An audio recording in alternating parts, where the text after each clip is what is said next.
And Iranian commanders vowing harsher revenge against the United States after President Trump dismissed Iran's missile attacks on U.S. troops in Iraq. It all follows a killing of top Iranian General Qasem Soleimani.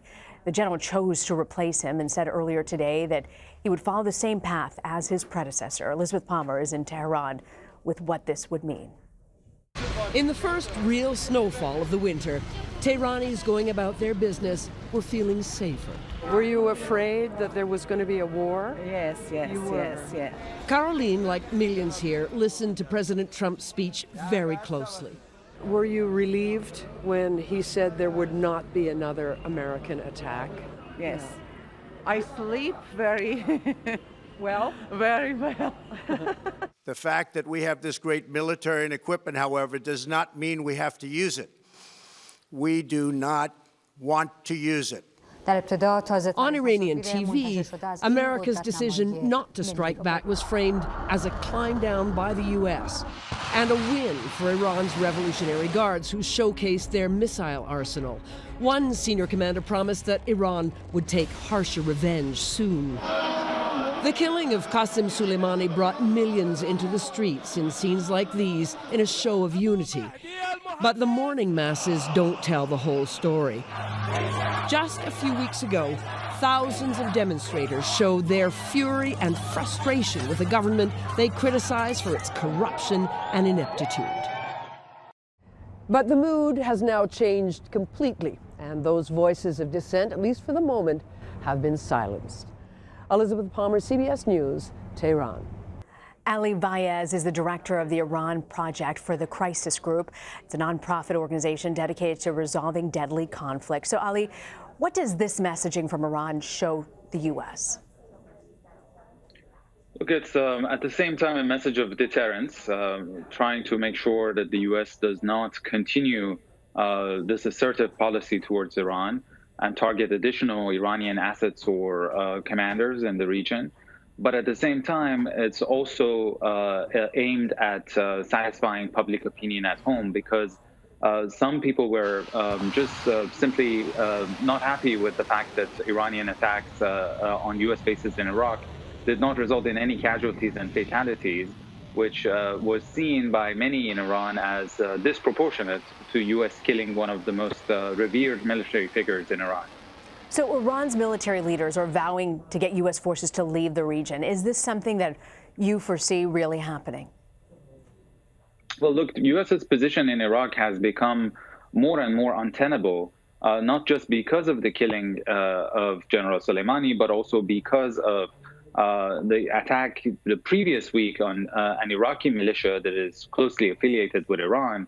But this has been, repeated signs of U.S. not respecting Iraqi sovereignty, and therefore there's a lot of anti-American sentiments these days in Iraq, which makes it difficult for Iraqi politicians to defend continued U.S. presence in Iraq, as well as for U.S. security forces to defend U.S. bases and diplomatic facilities. So I think it's a question of time before the U.S. is pushed out, either through legal means, through the Iraqi parliament and government, or through what we saw between 2007 and 2008, which eventually led to U.S. departure from Iraq in 2011, which is a series of rocket attacks on U.S. forces in Iraq, or roadside bombs, a continuous harassment of U.S. military personnel on the ground in Iraq. So President Trump indicated yesterday that he doesn't plan on any further military response against Iran. Instead, he announced he's going to impose sanctions. How are sanctions currently affecting the country? Well, the sanctions have created a very dire economic situation in Iran. The country's economy is shrinking at the rate of almost 10%. Inflation is rising, unemployment is rising, Iranians having difficulty getting access to medicine and medical equipment. And so overall, it's a really difficult situation. But what's ironic about the president's policy is that, in fact, it is the maximum pressure policy. It is the pressure of sanctions that has created the current situation. 3 years ago, before the president withdrew from the nuclear deal that his predecessor negotiated and imposed sanctions on Iran, it was impossible to imagine the Iranians firing missiles at U.S. bases in Iraq. It was impossible to imagine the Iranians targeting shipping in the Persian Gulf. It was impossible to imagine that the Iranians would target oil infrastructures in Saudi Arabia. And all of this has happened as a result of the same policy that the president now wants to double down on. Ali, you've consulted with Iran. You've consulted with other countries on nuclear negotiations for the past few years. How is the strategy from the U.S., including pulling out of the Iran nuclear deal and imposing these sanctions, impacting the current diplomatic tension?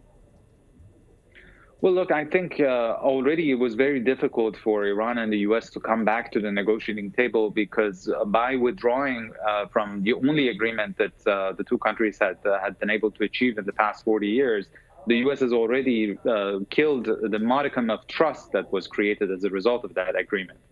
But now, after killing General Soleimani, it has become politically extremely costly for any Iranian official to sit at a negotiating table with an administration who has assassinated a figure that was seen in Iran, correctly or incorrectly, as a national hero. And so I see the prospects of any kind of diplomatic breakthrough at this stage, even through mediation of third parties, quite slim before we know who the next U.S. president will be. So until the end of this year, I don't see any serious chances of a diplomatic breakthrough, which unfortunately means with this crisis deferred now, we're only buying time until the next confrontation between Iran and the U.S. that could stumble into an all-out war with disastrous consequences for everyone. What's your biggest worry at this point? Well, my biggest worry is that, the Iranians might not be done with their retaliation for the killing of General Soleimani. So they might still try to assassinate a senior U.S. military official somewhere in the region or even beyond the region. And sooner or later, President Trump might find himself in a difficult position that he might actually need to take military action against Iran on its soil. And from that point on, things can easily spiral out of control. And remember, in addition to things that are happening in the region, the Iranians are also engaged in a nuclear escalation. Every 60 days, they take a step back from their obligations under the nuclear deal. And sooner or later, they would also cross a threshold that would, I think, rekindle concerns about their ability to dash towards nuclear weapons. So we have both a proliferation crisis and a regional crisis on our hands with almost no off-ramps in sight. Ali Vaez, I want to thank you very much for joining us. Thank you.